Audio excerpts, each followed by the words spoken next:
پیش کر رہا ہوں، کتنی خواتین کی شکایتیں آگے فون آتا ہے،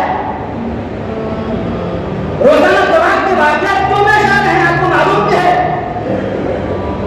کیوں خدا کروانے کے واقعات پیش آتا ہے؟ آپ کو معلوم بھی ہے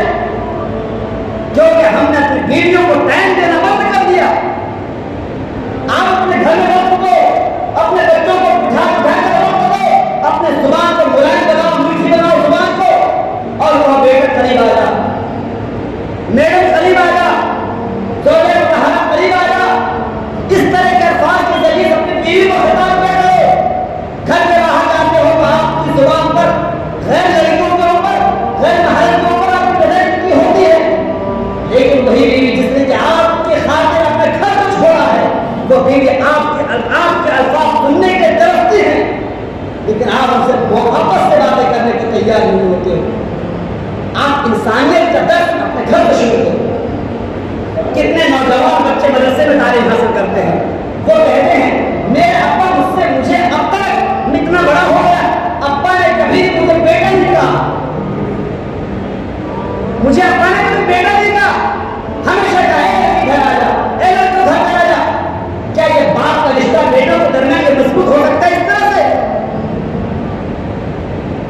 آخر آپ کیا پریشانی ہے کہ آپ بیٹا ادھر آ جا،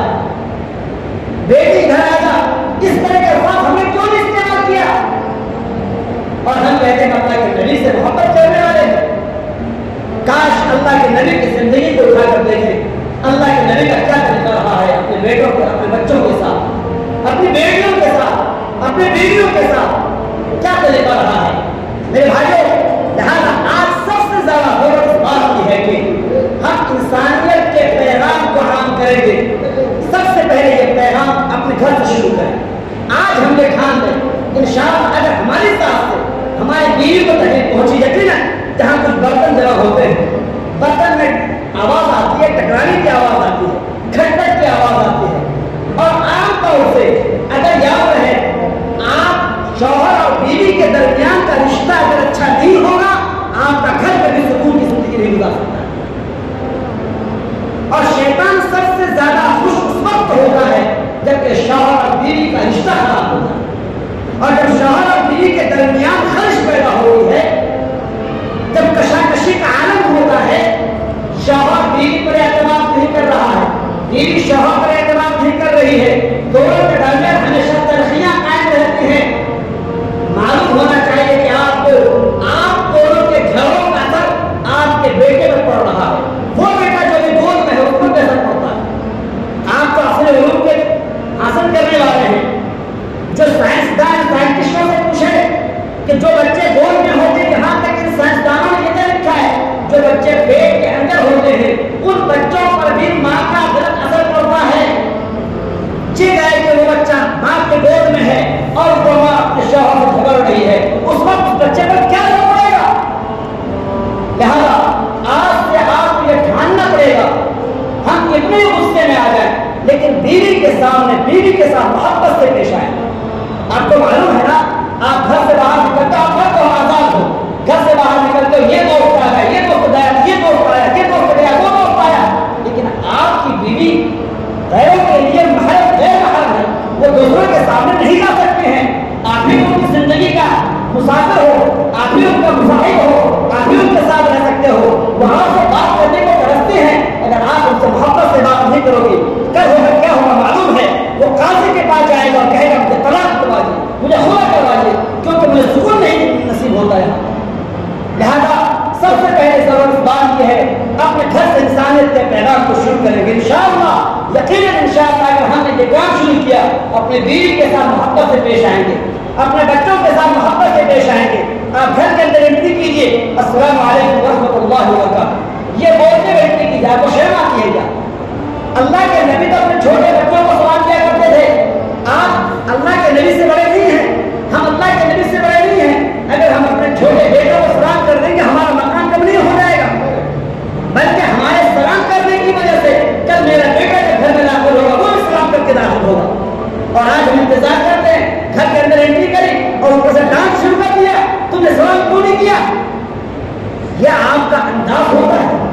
بیٹا کبھی بھی نہیں سیکھ سکتا ہے آپ کے اس انداز سے۔ لہذا ہمیں یہ ٹھاننا پڑے گا، عزم کرنا پڑے گا، ہماری ناک کٹ جائے۔ ہمارے نبی نے فرمایا اپنے ناک کو، یہ ناک کٹوا دو دنیا میں، آخرت تک تمہیں میں عزت دوں گا اور عطا فرمائے۔ لہذا اے لوگوں اپنی بیویوں کے ساتھ محبت سے پیش آئیں گے انشاءاللہ، اپنے بچوں کے ساتھ جو اچھا سلوک ہونا ہے، لفظ بیٹے کا استعمال کریں، لفظ بیٹی کا استعمال کریں، لفظ بھائی کا استعمال کریں، لفظ دوست کا استعمال کریں، ان الفاظ کے ساتھ اپنے بیٹوں کو اچھا سا ماحول دو، اپنے گھر کو اچھا سا ماحول دو، انشاءاللہ آپ کا گھر جنت کا گھر بن جائے گا۔ آپ کی بیوی کبھی آپ کے بارے میں شکایت نہیں کرے گی۔ اس کے بعد ہم گھر سے باہر نکلیں گے، اپنے پڑوس کو دیکھیں گے، ہمارے پڑوس کا کوئی بھی انسان ہو، نہیں دیکھیں اس کا دھرم کیا ہے، نہیں دیکھیں اس کا مذہب کیا ہے، اگر وہ شنکر ہے اس کو بھی ہم پانی پلائیں گے، اگر وہ لکشمن ہے ان کو بھی ہم کپڑے پہنائیں گے، اگر وہ غیر مسلم کا بچہ ہے ان کو بھی ہم کپڑے پہنائیں گے، اگر کوئی ہمیں خبر مل گئی کوئی غیر مسلم ہاسپٹلوں میں تڑپ رہا ہے ان کے پاس جائیں گے۔ ہمارے پاس مسلمانوں کے پاس ایک فنڈ ہونا چاہیے، اگر آپ روزانہ ایک روپیہ اس فنڈ میں جمع کریں گے، اتنے لوگ یہاں پر بیٹھے ہوئے ہیں، اگر روزانہ ایک روپے جمع کریں گے، 1000 روپے روزانہ ہوتے ہیں، 30 دن میں 30,000 روپے، کتنے نوجوان ہیں جو ابھی گٹکا کھائیں گے، دھوپ سے ماریں گے اور وہ 10 روپے ختم۔ اگر آپ ایک روپے ایک فنڈ بناؤ، اس فنڈ کے تحت جتنے غریب ہیں ہر ایک کی مدد کرو، جتنے مساکین ہیں ہر ایک کی مدد کرو، یاد رہے کہ سنجریا کا علاقہ رشک کرے گی دنیا اس پر، اور یہ اس علاقے کو دیکھ کر پورا علاقہ سب شامل ہو جائے گا، اور لوگ آئیڈیا کے طور پر پیش کریں گے سنجریا والے اتنے اچھے ہیں وہاں سے غریبوں کی مدد کی جاتی ہے۔ لہٰذا میرے عزیز دوستوں وقت ہو چکا ہے، میں آپ سے درخواست کرتا ہوں کہ آپ انسانیت کے پیغام کو عام کریں گے، اور انسانیت کا پیغام صرف مسلمانوں تک محدود نہ رہے، غیروں کو اس میں شامل کریں گے، انشاءاللہ اس ملک کے حالات اتنے خطرناک ہو جائیں گے، ہمارے اس پیغام کی وجہ سے حالات ہمارے فیور میں ہوں گے اور ہم ہی غالب ہوں گے۔ وَلَا تَهِنُوا وَلَا تَحْزَنُوا وَأَنتُمُ الْأَعْلَوْنَ إِن كُنتُم مُؤْمِنِينَ۔ غم کرنے کی ضرورت نہیں ہے، گھبرانے کی ضرورت نہیں ہے، شرط یہ ہے کہ آپ کا ایمان، آپ کا ایقان، آپ کا اللہ تبارک و تعالیٰ سے رشتہ اور رابطہ مضبوط ہونا چاہیے، سرگرمی ہمارے ساتھ ہوگی۔ میرے عزیز دوستو آخر میں یہاں پر کچھ لوگ بیٹھے ہوئے ہیں، کہاں سے آئے مہداور سے ہمارے دو دوست آئے ہوئے ہیں، اور ایک بڑا مدرسہ ہے، تقریباً 8-9 وہاں پر اساتذہ پڑھاتے ہیں اور تقریباً 600-700 وہاں پر بچے پڑھتے ہیں، وہ آپ کے دربار میں آئے ہیں۔ آپ سے جہاں تک ہو سکتا ہے آپ جانے مالے دیر زبریں ہر اعتبار سے تعاون فرمائیں گے، اور ان کو نا امید نہیں ہونا ہے کہ یہاں سے مجھے کوئی تعاون نہیں ملتا ہے، انشاءاللہ جہاں تک ہو سکے آپ ان کو تعاون فرمائیں۔ دوسرا یہ اعلان مجھے کرنا ہے، جو مسجد میں جو چندہ ہوتا ہے، مسجد میں جو میں سلام پھیرنے کے بعد جو آپ لوگ 1 روپیہ دیتے ہیں، 1 روپیہ تو آپ لوگ فقیر میں نہیں دیتے ہیں، اور آپ لوگ 1 روپیہ کس بنیاد پر دیتے ہیں؟ آپ اپنی جیب میں کم از کم ہر جمعے 10 روپے بھر کرنا ہے، 10 روپے کی کوئی زیادہ وفات نہیں ہے، یہ سوچ کر کے مسجد میں ہم دے رہے ہیں۔ اگر تمام لوگ 10 روپے دیں گے انشاءاللہ اچھی خاصی رقم جمع ہو جائے گی، امام کی تنخواہ